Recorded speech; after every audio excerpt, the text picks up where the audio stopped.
주의전에 올라오신 여러분을 주님의 이름으로 환영하고 축복을 드립니다. 금년 2월 25일에 제가 이 주일 예배 시간에 설교를 했을 때에 그 설교의 내용이 오늘 본문의 말씀입니다. 시간과 영원이란 제목으로 여러분께 말씀을 드렸습니다. 이 말씀을 드린 기간이 사순절 기간이었습니다. 이 말씀의 내용은 현재라는 고난의 십자가를 짊어지는 삶은 잠깐뿐이다. 3일이 지난 후에 예수님께서 우리의 인생 속에 부활의 영광으로 다시금 오신다. 그렇기 때문에 우리는 현재의 시간을 살아가는 존재이지만 늘 우리의 삶은 영원에 잇대어 있는 존재가 되어져야 된다. 현재의 시간이라는 시간 속에서 영원에 접속된 삶을 살아가는 인생이 가장 값진 삶이다라는 것을 말씀을 드렸습니다. 오늘 말씀은 연초에 드렸던 이 말씀의 연장선상에서 이루어지는 말씀입니다. 하나님의 말씀을 함께 듣도록 하겠습니다. 여러분, 이 땅을 살아가는데 근심, 걱정을 해보지 않은 사람 단 한 사람도 없을 것입니다. 근심의 문제에서 면제받을 수 있는 사람은 없습니다. 우리가 예수님을 믿는다고 해서 모든 문제가 다 사라질 수가 있습니까? 예수님과 동행하며 살아간다고 해서 우리의 고통이 없어지는 것입니까? 그렇지 않습니다. 그리스도인이라고 예외일 수는 없습니다. 그래서 우리는 이 땅의 삶을 살면서 낙심하게 되는 것입니다. 사도 바울을 보십시오. 그는 우리보다 갑절의 은사를 받은 사람 아니겠습니까? 기도할 때마다 하나님께서 그의 삶 가운데 기도의 응답을 허락하셨던 기도의 사람이기도 했습니다. 그럼에도 불구하고 일생 동안 살아가면서 얼마나 그의 인생 속에 고통이 있었고 근심이 있었습니까? 그의 삶을 그는 스스로 이렇게 고백을 하지 않습니까? 고린도후서 4장 8절부터 9절 말씀에 그의 고백을 함께 듣기를 원합니다. 우리 함께 읽어보겠습니다. 시작. 우리가 사방으로 우겨쌈을 당하여도 쌓이지 아니하며 답답한 일을 당하여도 낙심하지 아니하며 박해를 받아도 버림받지 아니하며 거꾸러뜨림을 당하여도 망하지 아니하고. 아멘. 바울은 날마다 사방으로 우겨쌈을 당했습니다. 답답한 일을 당한 것도 한두 번이 아니었습니다. 복음의 문제를 들고 복음을 전하다가 돌팔매질을 여러 번 당했습니다. 매도 수없이 맞았고 감옥도 수없이 많이 들어다녔습니다. 바울처럼 믿음이 좋고 기도도 많이 하는 사람에게 왜 이렇게 고통의 순간들이 그의 삶 가운데 찾아오는 것인가? 하나님께서 능력이 없어서 그런 것인가? 아니면 하나님이 계시지 않아서 그런 것인가? 전혀 그렇지 않습니다. 여러분, 우리가 성경 말씀을 읽을 때에는 좀 더 냉철한 마음으로 성경을 읽을 수 있어야 됩니다. 하나님께서 믿음의 사람을 여전히 문제와 고통 속에 있게 하시는 데에는 특별한 의미가 그 속에 담겨져 있습니다. 특별한 이유가 있습니다. 우리는 그 특별한 이유를 발견해낼 수 있어야 됩니다. 오늘 본문의 말씀은 이 이유를 우리에게 너무나도 선명하게 밝혀주고 있습니다. 당시 사도 바울의 상황은 분명히 낙심할 수밖에 없는 상황이었습니다.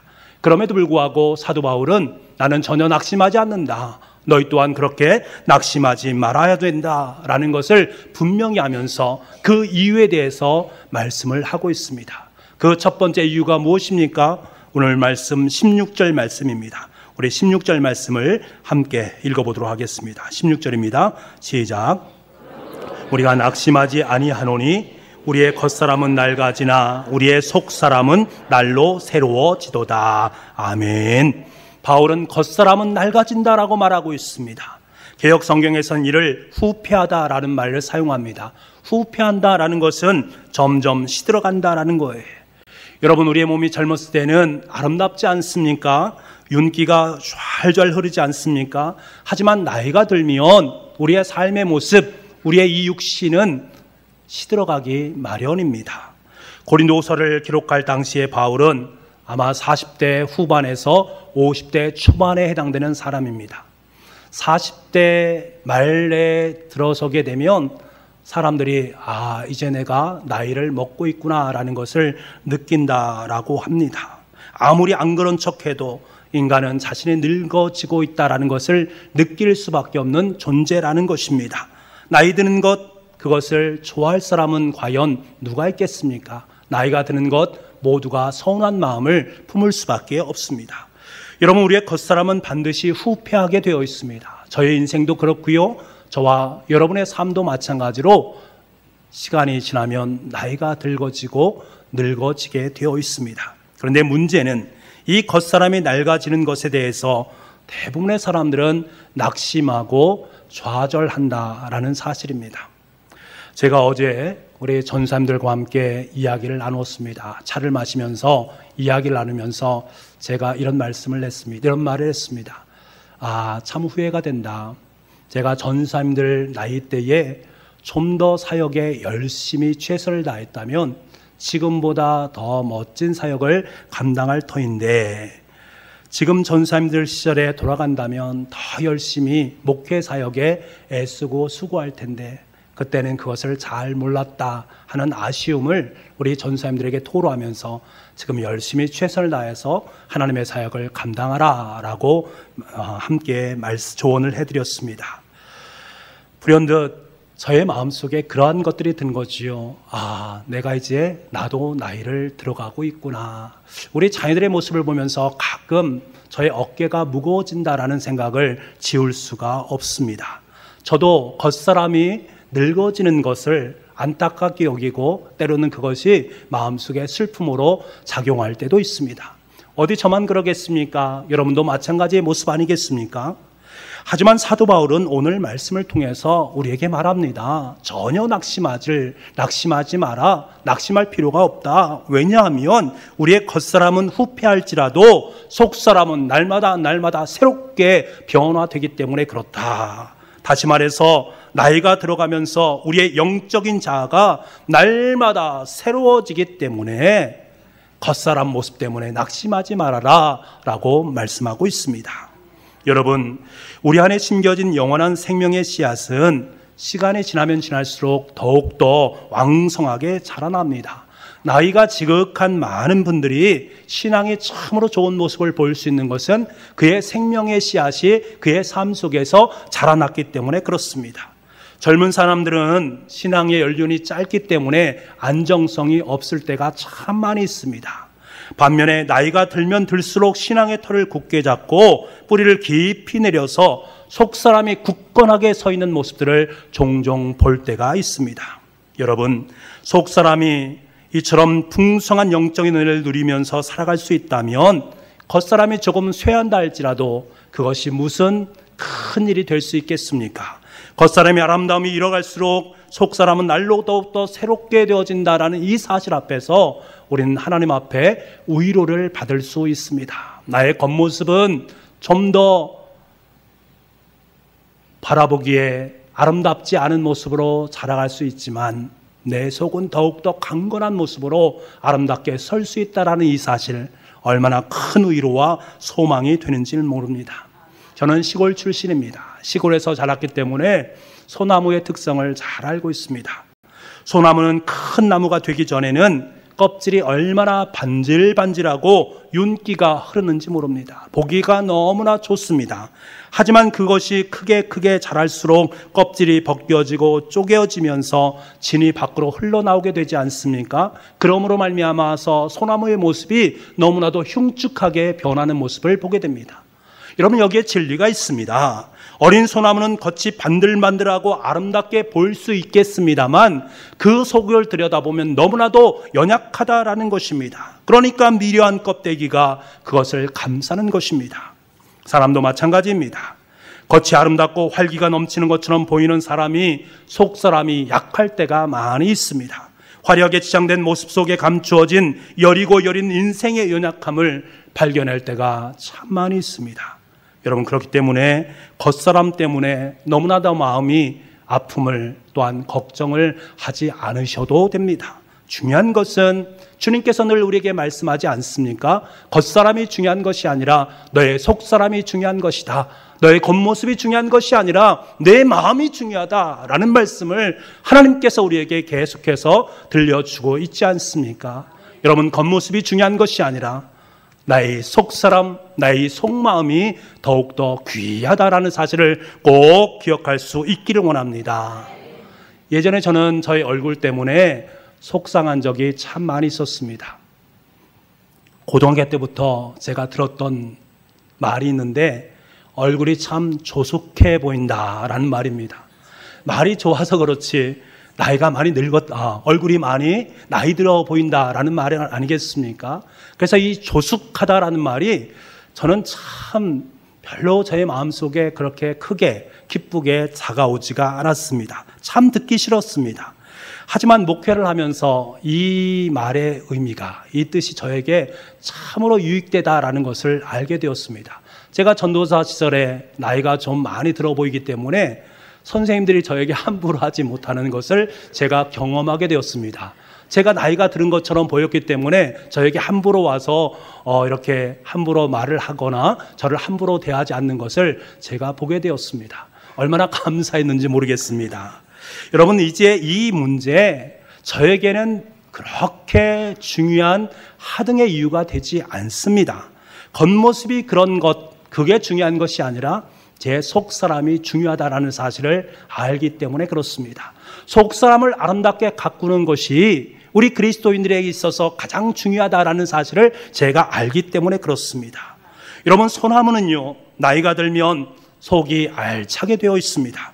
그렇기 때문에 껍질이 벗겨지고 터져나갑니다. 그래서 정말로 볼품없는 모습처럼 보입니다. 그러나 중요한 것은 그의 속이 든든하다라는 사실입니다.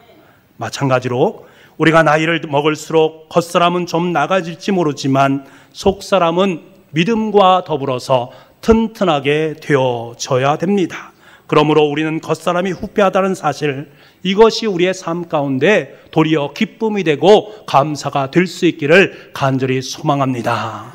속사람을 보시는 주님께서 저와 여러분의 그 속사람, 그 내면적인 당당함, 든든함을 보시면서 얼마나 기뻐하시고 얼마나 감사할까라는 이 마음을 마음속에 꼭 품을 수 있기를 원합니다. 혹시 여러분 중에 겉사람을 잘 꾸며보기 위해서 비싼 외제 화장품을 가지고 치장하시는 분이 있습니까? 내 겉사람을 멋들어지게 만들기 위해서 여러분 성형을 계획하고 계신 분이 계십니까? 겉사람을 잘 치장하기 위해서 오늘 또 내가 무엇을 입을까? 오늘 또 무슨 건강식품을 먹을까? 오늘 또 무엇을 살까? 내 몸의 모든 초점과 관심이 있는 분이 계십니까? 여러분, 겉사람은 결국 주름지게 되어 있습니다. 차라리 그 정성으로 여러분의 인생 속에 있는 속사람을 갖고 갈 수 있기를 간절히 소망합니다. 하나님께서 우리에게 원하시는 것은 우리의 속사람입니다. 우리의 속사람이 예수 그리스도를 닮아가기를 원하십니다. 예수 그리스도의 성품을 닮아서 속이 든든한 소나무로 성장하기를 주님께서는 원하시고 계십니다.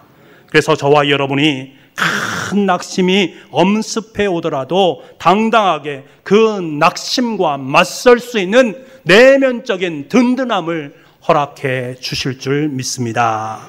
여러분, 속사람을 가꾸시기 바랍니다. 이를 위해서 우리는 말씀과 기도 앞에 온전히 순종해야 됩니다. 말씀과 기도 가운데 성령 충만한 인생을 살아가야 됩니다. 그럴 때 내 내면은 더욱더 든든하게 가꾸어질 수가 있습니다. 그럴 때 낙심의 그 현장에서 두려워 우리는 두 손을 높이 들고 주님을 찬양하며 주님께 감사할 수 있습니다. 그런 속이 꽉 찬 예수님의 사람이 되어질 줄 믿습니다. 속이 꽉 찬 예수 그리스도의 사람, 바로 저와 여러분이 될 수 있기를 간절히 소망합니다. 두 번째로 우리 17절 말씀을 함께 보겠습니다. 17절입니다. 시작. 우리가 잠시 받는 환경에 경한 것이 지극히 크고 영원한 영광에 중한 것을 우리에게 이루게 함이니. 아멘. 여러분, 우리가 보기에 사도 바울은 낙담한 일들이 얼마나 많이 있었는지 모르겠습니다. 그에게는 육신의 가시가 있었고 안팎의 수많은 어려움들의 모습이 그 삶 속에 있었습니다. 하지만 바울은 결코 낙담하지 않았습니다. 왜 그렇습니까? 바울은 지금 받는 고난에 중한 것들은 잠시 받는 것들이요 오히려 가벼운 것들이다라고 여겼기 때문에 그렇습니다. 여러분, 우리 역시 현실 속에서 여러 가지 문제와 고통을 만날 수 있습니다. 하지만 그렇다고 해서 낙심할 필요는 전혀 없습니다. 왜 그렇습니까? 그것들은 영원한 영광과는 비교할 수 없을 정도로 순간적이고 가벼운 것들이기 때문에 그렇습니다. 여러분, 순간적이고 가벼운 그것을 위해서 내 인생의 모든 것을 내어 맡기는 어리석은 인생을 살아서는 안 된다라는 것입니다. 그렇기 때문에 우리가 어떤 관점을 가지고 세상을 바라보느냐 하는 문제는 대단히 중요합니다. 여러분, 만일 우리가 바라보는 관점을 조금만 달리한다면 세상의 모든 것들은 달리 해석이 되어질 수가 있습니다. 이것은 어린 왕자의 작가 생텍쥐페리가 우리의 삶 가운데 가르쳐준 교훈입니다. 어린 왕자는 이렇게 말합니다. 사막은 아름다워 라고 말합니다. 사막은 아름다워.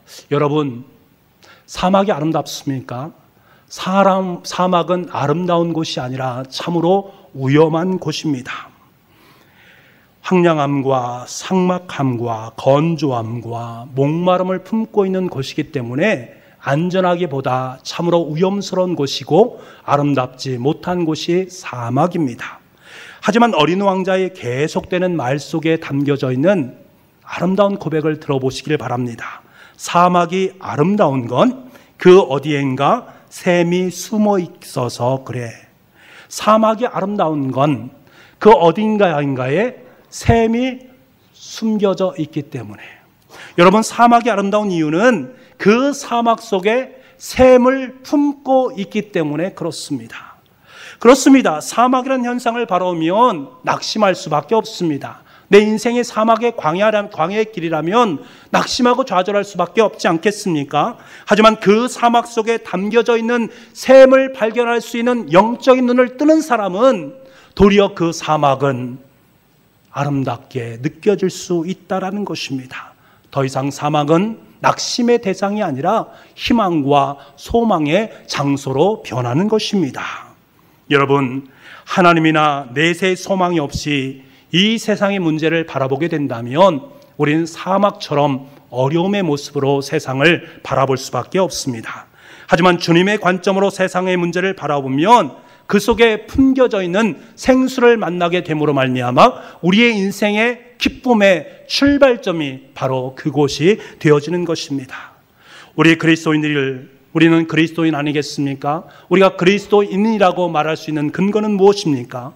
세상 사람들과 다르다라는 것입니다. 그리스도인들 속에, 그리스도인이란 이 이름 속에 담겨져 있는 가장 위대한 것은 세상 사람들과 구별된 존재다라는 것입니다. 세상 사람들과 구별되었다라는 것은 세상 사람들이 보는 것과 다른 것을 볼 수 있는 눈이 있다라는 거예요.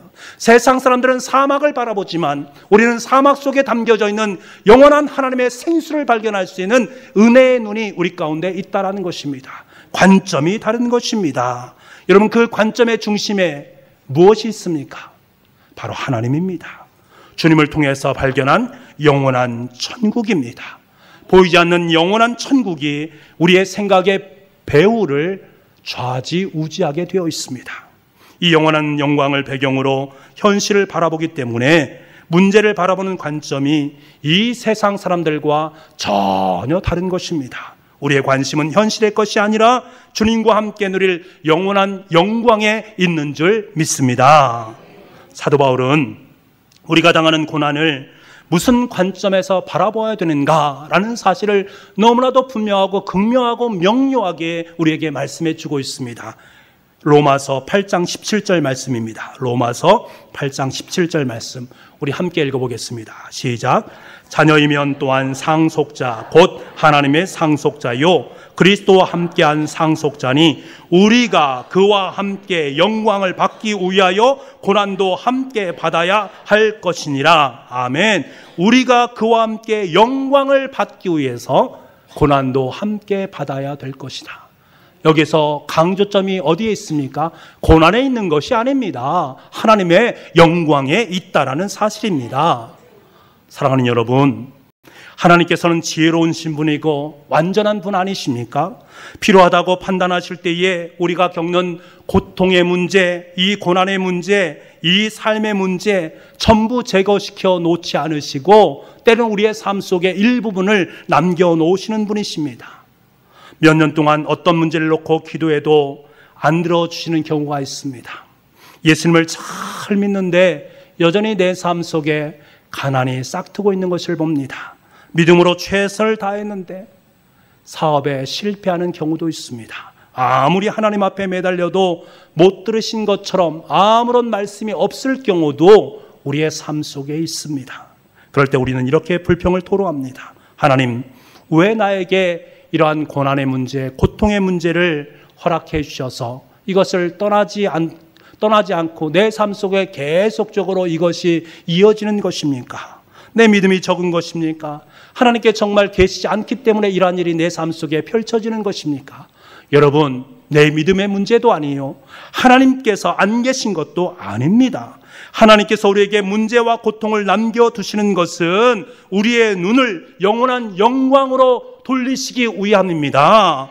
캄캄한 가운데서도 우리로 하여금 놀라운 하나님의 은혜를 바라볼 수 있도록 만드시기 위함이다라는 사실입니다. 하나님은 우리의 고난과 고통의 문제, 낙심의 문제 대가 없이 주시는 분이 아니다라는 사실입니다.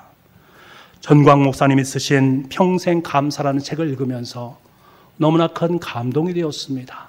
그 감동적인 이야기 중에 제클린 사브리도 양의 이야기가 담겨 있습니다. 이 제클린 양은 20살이었습니다.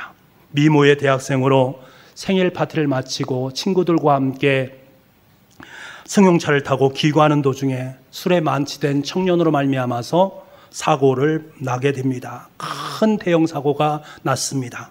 친구 2명은 그 자리에서 축살했고요. 제클린은 전신 60%에 해당되는 큰 화상을 입게 되었습니다. 10년 만에 나올까 말까한 그 치명적인 화상 앞에서 의사들은 고개를 졌습니다. 더 이상 이 사람은 가망이 없습니다. 그럼에도 불구하고 40번 넘는 그 수술로 말미암아 구살생으로 이 제클린은 살아나게 됩니다. 다행히 살아나긴 했지만 양쪽 손에 손가락 모든 것을 다 절단해야 했고 머리카락, 귀, 코, 눈썹, 얼굴의 대부분의 형체를 알아볼 수 없을 정도로, 그래서 예전에 그 아리따웠던 모습을 전혀 찾아볼 수 없게 되었습니다. 이런 상황 속에 있는 그녀가 뭐라고 고백하는지 아십니까? 이렇게 고백합니다. 사고 후 한 달 이상을 중환자실에서 산소 호흡기를 끼고 있었습니다. 그러던 어느 날 의사 선생님이 다가와 답답한 산소 호흡기를 빼주었습니다. 그때 얼마나 홀가분했는지 모릅니다. 저는 마음껏 숨을 들이마시고 내쉬면서 내가 살아있다라는 사실에 큰 감사를 느꼈습니다. 치료의 과정은 어둡고 긴 터널처럼 그녀의 삶 가운데 너무나도 고통스러웠습니다. 죽음보다 더 고통스러운 치료를 수십 번 받는 동안에 불편한 것들이 너무나도 많았습니다. 얼굴은 완전히 일그러짐으로 말미암아 다른 사람들은 자신의 얼굴을 알아보지 못했고 자신 또한 자신의 얼굴을 알아보지 못할 정도였습니다. 손가락이 없는 손을 가지고 글을 쓸 수도 없었고 밥을 먹을 수도 없었고 세수를 할 수도 없었고 양치를 할 수도 없었습니다. 머리카락 없는 머리는 괴물처럼 보였고 비가 오면 눈썹 없는 눈에는 빗물이 그대로 줄줄 흘러갔습니다. 조금밖에 남지 않은 귓밖 귀는 머리를 감을 때마다 그의 귀 속에 물을 계속적으로 들어갈 수밖에 없도록 만들었습니다. 그럼에도 불구하고 그녀는 수년간에 걸쳐서 말로 다할 수 없는 육체적인 고통과 정신적인 고통을 겪어내면서 그녀는 서서히 자기 자신의 외모를 사랑하기 시작했습니다. 그래서 그녀는 그렇게 고백하곤 했습니다. 과거에 아름다웠던 제클린 얼굴도 내가 사랑하지만 지금 현재 나의 모습 또한 내가 사랑합니다 라고 고백을 했습니다. 제클린은 그동안 자기가 삶을 살면서 감사하지 못했던 지난 날들을 돌이키면서 감동적인 고백을 우리에게 들려주고 있습니다. 여러분, 이 감동적인 고백이 우리의 고백이 될 수 있기를 원합니다. 이렇게 고백합니다. 나는 감사를 모르는 사람이었습니다. 언제나 삐딱한 시선으로 불만거리가 없나 뚱한 채로 모든 것을 바라보았습니다. 왜 내 머리칼은 더 곱지 못할까? 왜 내 피부는 좀 더 깨끗하지 못할까? 왜 내 눈은 좀 더 크지 못할까? 왜 내 코는 좀 더 오똑하지 못할까? 왜 내 키는 좀 더 크지 못할까? 왜 내 몸매는 좀 더 날씬하지 못할까? 내가 좀 더 예쁘게 잘났다면 난 친구들에게 좀 더 인기가 있었을 테고 더 잘생기고 멋진 남자를 사귈 수도 있었을 텐데, 친구들이 멋있고 잘생겨야만 좋아하는 것이 아님에도 나는 그렇게 어리석은 생각으로 나를 학대하고 못살게 구는데 1분 1초가 아까운 나의 삶을 낭비했습니다. 왜 몰랐을까요? 사랑하고 아끼고 소중히 여김으로써 비로소 진정한 아름다움을 갖게 된다는 것을 더 늦지 않고 이제라도 깨달을 수 있게 되어 나는 진정으로 감사합니다. 나는 나를 사랑합니다. 나로 사라지는 나를 나는 사랑합니다. 여러분, 사랑하는 부부가족 여러분, 하나님 앞에서 아름다운 향기를 풍기는 성도들의 모습을 보십시오. 그들은 한결같이 세상의 삶을 살면서 어려운 인생의 길을 걸어가고 있을 때 동일하게 고백하는 소리를 들을 수가 있습니다. 이러한 암담한 상황은 더 이상 내 인생 속에 문제가 되지 않습니다. 도리어 저에게 감사의 조건이 됩니다. 왜냐하면 나는 이 땅이 아니라 저 영원한 하늘 천국을 바라보는 인생이기 때문에 그렇습니다. 여러분, 하나님께서 기도를 들어주지 않는다고 낙심하지 마시기 바랍니다. 기도를 들어주실 때도 있지만 기도를 들어주지 않을 때도 있습니다. 중요한 것은 기도를 들어주지 않을 때에 하나님께서는 그 기도 가운데 응답하시기 위해서 더 크고 은밀한 일을 계획하고 계시다라는 이 사실을 꼭 기억할 수 있기를 원합니다. 예수님을 믿어도 문제가 떠나지 않습니까? 절대 낙심하지 마시기 바랍니다. 때가 되면 하나님께서 이루실 줄 믿습니다. 하나님께서 이루어주지 않을지라도 그 이루시는 과정 속에 하나님께서는 개입하시고 역사하셔서 내가 생각했던 것보다, 내가 사고했던 것보다, 내가 꿈꾸고 소망했던 것보다 더 귀하고 복된 하나님의 것들로 우리 인생을 채워주실 줄 믿습니다. 하나님은 우리를 위해서 더 큰 일을 계획하고 계십니다. 하나님께서 우리에게 낙심하지 말라고 말씀하시는 것은 단순히 낙심하지 말아라 라고 말하는 것이 아니라 내가 너를 위해서 큰 일을 계획하고 있다, 내가 너를 위해서 이루기를 원하는 하나님의 뜻이 있다라는 것을 우리에게 말씀하시는 것입니다. 여러분, 이것을 들을 수 있기를 원합니다. 하나님은 우리 인생 속의 낙심을 통해서 우리가 영원한 나라의 영광을 바라보게 해 주시는 줄 믿습니다. 세상의 문제를 바라보는 내 마음의 눈의 배경을 하나님의 영광의 나라로 바라볼 수 있는 눈을 우리에게 주시기 위함이 우리의 어려움 속에 담겨져 있음을 깨닫습니다. 하나님의 문제를 통해서 우리가 더 멋진 모습으로 하나님을 마음껏 찬양하고 영광 돌기를 원하는 그 마음이 있다는 사실을 꼭 기억할 수 있기를 원합니다. 예수님께서는 근심하지 마라, 걱정하지 마라 라고 말씀하십니다. 왜 그렇습니까? 우리가 그것을 믿음으로 고백하며 나아갈 때 도리어 그 속에서 우리는 주님의 놀라운 영광을 바라보게 될 것이고 도리어 하나님을 찬송하고 하나님께 감사하며 살아갈 수 있는 은혜가 넘치기 때문입니다.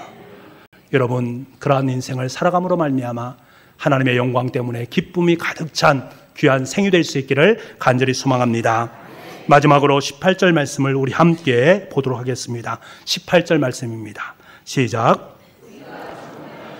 보이는 것이 아니요 보이지 않는 것이니 보이는 것은 잠깐이요 보이지 않는 것은 영원함이라. 아멘. 많은 경우에 우린 눈에 보이는 것을 가지지 못해서 얼마나 안타까워합니까? 정말 가지고 싶지만 아무리 애를 써도 가지지 못하는 그것들이 우리의 삶 속에 있습니다. 거의 손에 잡히는 것 같았지만 그것이 내 것이 아니라 다른 사람의 것으로 넘어가는 모습을 바라보면서 기가 막힌 일, 그것으로 말미암아 속상했던 적이 우리의 삶 가운데 얼마나 많이 있습니까? 이러한 현실은 우리를 매우 고통스럽게 만들고 낙심하게 만듭니다. 그러나 보이는 것은 잠깐이고 지나가는 것이다 라는 사실을 꼭 기억할 수 있어야 됩니다. 우리에게 보이지 않는 영원한 것이 있다라는 사실, 사도 바울은 그것에 우리 인생을, 그것에 우리의 눈을 집중하기를 원하시고 있습니다. 여러분, 마귀가 광야에서 예수님을 시험할 때 높은 산으로 올라가지 않습니까? 그때 그에게 보여준 것이 무엇입니까? 온 천하의 아름다운 것들과 부귀영화를 보여주지 않습니까? 마귀의 눈에 보이는 것을 가지고 마귀는 눈에 보이는 것을 가지고 예수님을 시험하려고 하지 않습니까? 왜 그렇습니까? 눈에 보이는 것을 갖고 싶은 갖고 싶도록 만드는 욕망을 자극하는 것입니다. 안목의 정욕을 부추기는 것입니다. 그래서 지금도 사단은 우리 성도들 앞에서 이 세상의 아름다운 것들과 부귀영화를 박람회처럼 펼쳐 놓으시면서 그것으로 우리 인생을 유혹하고 있는 것입니다. 눈에 보이는 것, 갖고 싶은 것, 누리고 싶은 것들을 우리의 삶 가운데 앞세우면서 부추기면서 유혹하고 있는 모습을 우리는 확인할 수가 있습니다. 그렇기 때문에 여러분, 눈과 마음을 바꾸실 수 있어야 됩니다. 보이는 것에서 눈을 돌려서 보이지 않는 것을 바라볼 수 있는 우리가 되어야 합니다. 우리가 주목하는 것은 보이는 것이 아니요 보이지 않는 것이니, 우리가 주목하는 것은 보이는 것이 아니라 보이지 않는 그것을 주목하는 것이니, 여기서 주목한다라는 말은 스코페인이란 말입니다. 어떤 대상의 눈동자를 고정시켜서 관찰하는 것입니다. 살피는 것입니다. 그것이 무엇인가 그 의미를 파악하는 것을 말합니다. 옛날 항해하는 선원들은 야간에 바닷길에 암초가 있는지 없는지를 살피기 위해서, 그리고 육지가 가까이 왔는지 가까이 오지 않았는지를 살피기 위해서 주변에 있는 모든 불을 다 껐다라고 합니다. 그리고 심지어 두 손으로 자기의 눈을 다 가립니다. 그리고 죽음 후에 다시금 눈을 떼어서 밖을 유심히 관찰하게 됩니다. 그때에서야 비로소 앞에 무엇이 있는가를 정확하게 볼 수 있었다고 합니다. 여러분, 이것이 바로 주목한다라는 단어입니다. 여러분, 지나가는 신기루 같은 현실 속에서 안목의 정욕을 자극하는 많은 세상적인 것들 가운데에서 하나님의 것들, 영원한 것들, 보이지 않는 것들을 보기 위해서는 우리의 눈이 스코페인의 눈을 가져야만 합니다. 믿음의 눈을 예리하게 뜨고 주변에서 현란하게 움직이는 빛들을 모두 차단하고 유심히 그 속에 담겨져 있는 보이지 않는 것을 주목할 수 있는 눈이 우리 가운데 있어야 됩니다. 그렇게 할 때 드디어 영원한 것이 내 삶 속에 펼쳐지고 있구나, 영원한 저 하늘의 천국이 내 삶 속에 기다려지고 있구나라는 것을 비로소 깨닫게 됩니다. 사랑하는 북부 가족 여러분, 내세와 영원한 세계에 대한 확신이 여러분 삶 가운데 있습니까? 내가 정말로 이 땅 속의 삶의 전부가 아니라 저 하늘 천국이 내 삶 속에 펼쳐지고 있다는 이 사실을 여러분 정말로 확신하고 계십니까? 그렇다면 좀 누추하게 살아도, 좀 호화로운 가구가 없다 해도 여러분 긍지를 가지시기 바랍니다. 긍지를 가지셔야 됩니다. 왜? 그것들은 다 지나가는 것들이기 때문에 그렇습니다. 솔로몬이 말한 것처럼 그것들을 잡으려 한다는 것은 지나가는 바람을 잡으려는 것과 같은 헛된 것이다라는 것을 말씀해 주고 있습니다. 그래서 하나님은 그것을 우리에게 주시지 않는 거예요. 썩어지는 것, 지나간 것에 불과한 그것들을 왜 우리의 삶 가운데 주시겠습니까? 그것은 우리 인생의 허영심만, 욕심만 자극할 뿐이지 내 인생의 진정한 영원한 영광을 바라볼 수 없게 만들기 때문에 하나님께서는 여러분의 인생 속에 그것을 허락해 주지 않습니다. 여러분, 보이지 않는 영원한 것에 믿음의 눈을 고정할 수 있기를 간절히 소망합니다. 그때와 비로소 그 속에 담겨져 있는 하나님의 뜻, 하나님의 영광, 하나님의 천국의 놀라운 비밀을 만나게 될 줄 믿습니다. 여러분, 오랫동안 기도해 봤지만 해결의 실마리조차 보이지 않는 고통스러운 삶의 문제가 있습니까? 나이가 들어서 점점 몸이 늙어가고 있습니까? 성취하고 싶지만, 여전히 성취하고 싶은 욕망은 있지만 그로 말미암아 좌절감을 경험하는 분이 계십니까? 절대로 낙심하지 마시기 바랍니다. 하나님의 자녀들에게는 그것이 전혀 문제가 되지 않습니다. 전혀 문제가 되지 않습니다. 왜? 우리를 기다리는 영원한 영광이 있기 때문에 그렇습니다. 세상 것들은 우리에게 전혀 영향을 줄 수 없지만 저 하늘의 영광은 영원히 우리에게, 우리의 인생 속에 큰 의미를 남겨놓는다라는 사실을 기억할 수 있어야 됩니다. 겉사람이 후패해도 우리의 속사람이 날로 새로워지고 있습니다. 보이는 것은 다 지나가지만 보이지 않는 영원한 것이 우리를 기다리고 있습니다. 그렇기 때문에 낙심하지 말고 그리스도인으로 이 땅의 삶을 긍지를 가지면서 든든하게 살아갈 수 있는 저와 여러분 될 수 있기를 원합니다. 예수님에게 있어서 낙심은 노입니다. 저와 여러분에게 있어서도 낙심은 노가 되는 줄 믿습니다. 기도하겠습니다. 하나님 아버지, 예수님은 낙심을 노라고 말씀하셨습니다. 우리도 이 말씀에 합당한 인생을 살기를 원합니다. 우리 인생 속에 낙심이 오고 좌절이 오고 근심이 올 때에 노라고 답할 수 있도록 주님 은혜 베풀어 주시기를 원합니다. 겉사람의 모습을 바라볼 때는 우리의 인생의 모든 것이 어려움 가운데 있다라고 말할 수 있지만 우리의 속사람이 날로 새로워짐으로 말미암아 영원히 보이지 않는 영원한 것에 우리의 인생의 초점이 갈 때는 우리는 하나님의 놀라운 영광을 바라보게 되고 하나님의 나라의 천국을 내 삶 속에 모시게 될 수 있습니다. 그래서 낙심에서 벗어나서 거룩한 하나님의 영광으로 우리의 발걸음이 아름답게 내디디게 되어줄 줄 믿습니다. 우리가 늘 그 속에서 주님을 기뻐하고 주님께 감사하며 하루하루의 삶을 살아갈 수 있는 우리의 인생 될 수 있도록 주님 은혜 베풀어 주옵소서. 모든 말씀을 예수님의 이름으로 기도하옵나이다.